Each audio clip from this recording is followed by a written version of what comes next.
Hello बच्चों, हिंदी वाली madam आज आपको बताने जा रही हैं आईसीएसई बोर्ड का क्लास 10th का हिंदी का सिलेबस। देखो बच्चों, हिंदी की जो ये सिलेबस है हमारा, ये होता है हमारा 80 मार्क्स का। ये हमारा आता है 80 मार्क्स का। सिर्फ एक पेपर इसमें होता है, ठीक। इसमें दो पेपर नहीं होते, एक पेपर होता है। अब इसका जो 80 मार्क्स का जो हमारा पेपर होता है उसको डिवाइड कैसे कैसे करते हैं, ये चीज मैं आज आपको बताने जा रही हूँ। सबसे पहले इसमें आता है व्याकरण। क्या आता है? व्याकरण, ठीक। व्याकरण हमारा आता है 40 मार्क्स का, 40 अंकों का।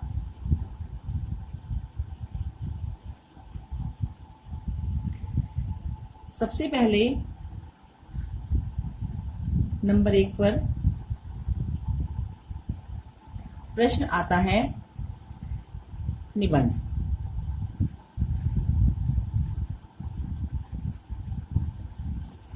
अब निबंध में बच्चों उसके 5 जो होते हैं वो शीर्षक दिए जाएंगे, 5 शीर्षक। तो 5 शीर्षक में हमारे क्या कैसे कैसे होता है मैं आपको समझा देती हूँ कि नंबर 1 मुहावरों पर आधारित, ठीक है। पहला शीर्षक होता है मुहावरों पर आधारित। नंबर 2 होता है हमारा किसी भी मुद्दे को लेकर पक्ष या विपक्ष। 3 पर होता है शीर्षक पर जो आधारित काल्पनिक विवरण। 4th होता है कोई भी करंट अफेयर्स पर आधारित। और 5th होता है कि चित्र को देखकर निबंध लेखन करना, ठीक। ये सब चीजें मैं आपको बता दूंगी कि ये आती हैं हमारी 15 नंबर की। निबंध कितने नंबर का आता है हमारा? 15 नंबर का। 15 अंक का निबंध होता है। उसके बाद हम आगे चलते हैं। आगे जो हमारा आता है फिर प्रश्न पत्र 2। नंबर 2 पर प्रश्न पत्र 2 आता है हमारा। ये जो प्रश्न पत्र होता है हमारा, ये होता है पत्र पर आधारित। पत्र हमारे 2 प्रकार के होते हैं, औपचारिक और अनौपचारिक। औपचारिक और अनौपचारिक। जो औपचारिक पत्र होते हैं वो किसी भी सरकारी या गैर सरकारी संस्थान को लिखे जाते हैं, और अनौपचारिक जो पत्र होते हैं वह किसी भी दोस्त या रिश्तेदार से संबंधित होते हैं।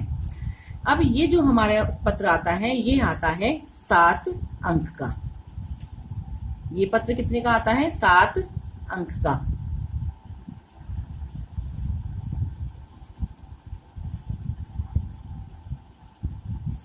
ठीक। अब आगे चलते हैं नंबर 3। नंबर 3 पर हमारा अपठित गद्यांश। अपठित गद्यांश।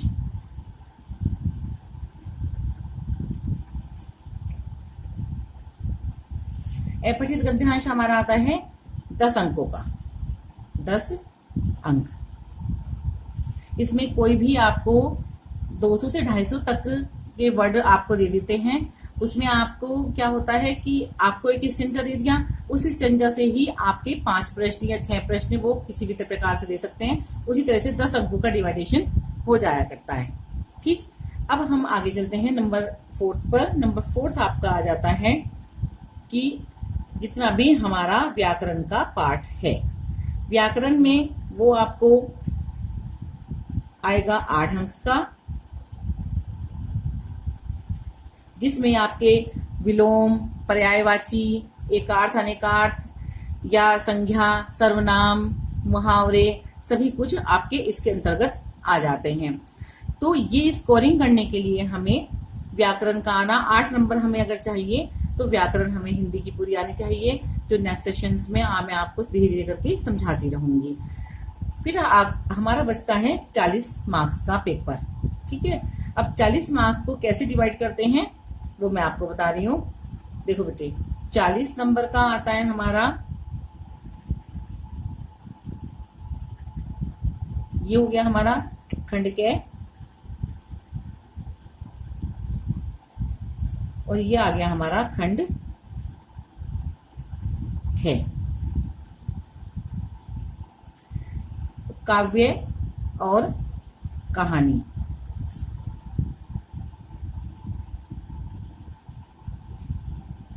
खंड ख में क्या है, काव्य और कहानी। इसमें हमारे इन दोनों में 3 प्रश्न काव्य में से आएंगे और 3 ही प्रश्न हमारे कहानी में से आएंगे। ठीक, तो अब जो ये 3 प्रश्न हो गए हमारे पास, 6 प्रश्न टोटल हो गए 6। अब इन 6 प्रश्नों में से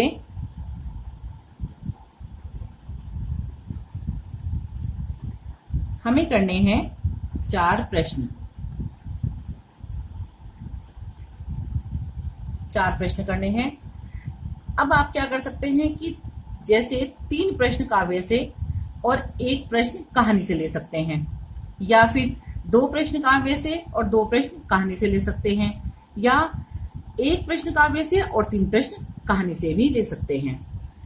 ये आप पर निर्भर करता है, जैसे भी करना चाहें आप कर सकते हैं। उसके पश्चात आपको क्या करना है कि जैसे हमारे ये जो प्रश्न है, प्रत्येक प्रश्न हमारा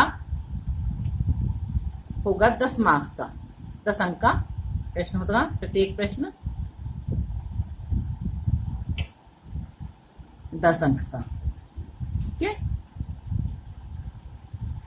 अब जो प्रत्येक प्रश्न हमारा 10 अंक का है, इस प्रश्न को हम क्या कर, जो एग्जामिनर्स हैं वो किस तरह से डिवाइड करते हैं, ये आपको, सपोज आपका पहला प्रश्न है, प्रश्न 1, वह आपको नंबर 1, नंबर 2, नंबर 3, नंबर 4 और इस तरह से दे सकते हैं। इसमें क, ख, ग और घ करके पार्ट वो बना सकते हैं, या ऐसे इस तरह से 1 2 3 4 भी कर सकते हैं।